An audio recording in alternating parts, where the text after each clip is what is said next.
Some foods are just plain addictive, aren't they, Manny? Now, do we have scientific proof, new research finding that America's favorite cookie is as addictive as cocaine or morphine?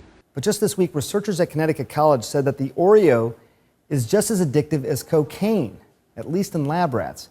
I want to point out that these pictures of these lab rats with those Oreos are pretty darn cute, but the researchers could have used any high-fat or high-sugar food. And obviously, a lot of people, they caught their attention. In 1912, Nabisco had a new idea for a cookie. 2 chocolate discs with a cream filling in between. The first Oreo cookie looked very similar to the Oreo cookie of today, with only a slight difference in the design on the chocolate discs. Over 362 billion Oreo cookies have been sold since it was first introduced in 1912, making it the best-selling cookie of the 20th century. Hanohan was interested in the obesity epidemic, specifically why there was more obesity in urban, low socioeconomic status populations and the role of a lack of nutritious food. So Hanohan came to Schroeder with an idea for some research based on the rat conditioning motto. What's a thing that both rats and humans like? Sewers, tunneling, hammocks, Oreos? That's it. Oreos are also cheap, calories widely available, and contribute to the obesity epidemic. Would feeding Oreos to the rats in this model have the same conditioning effect as giving them drugs? Hanohan, Schroeder, and some other students designed an experiment. In terms of behavior, the Oreos did it. The rats trained with Oreos spent just as much time in the Oreo room as opposed to the boring rice cake room, even after there were no Oreos or rice cakes, as did the rats trained with cocaine or morphine.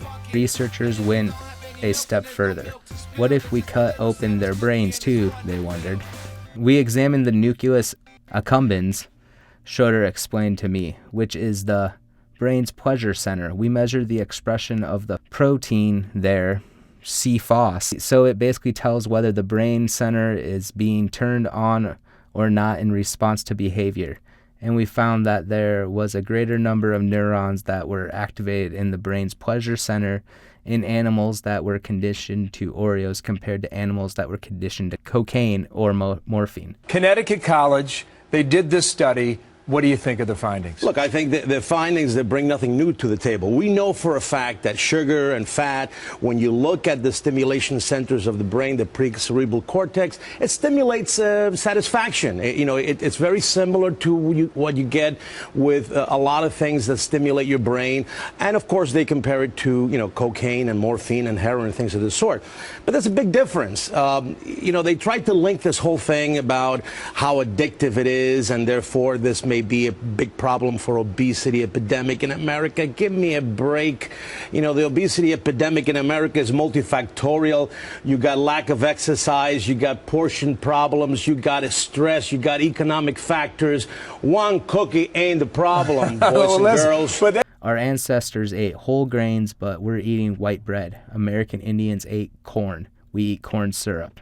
What that indicates, Schroeder says, is that perhaps high-fat, high-sugar foods are stimulating to the brain in the same way as drugs of abuse can be considered as potentially addictive substance.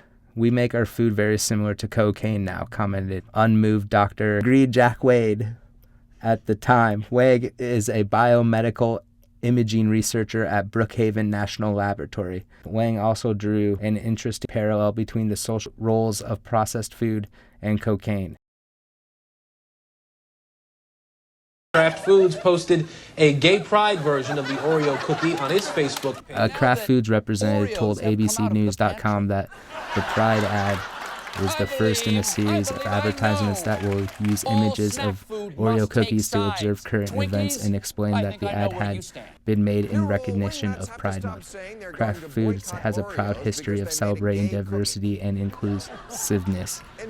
The Oreo representative explained, calling the Pride ad a fun reflection of our values. Put a dick in my mouth.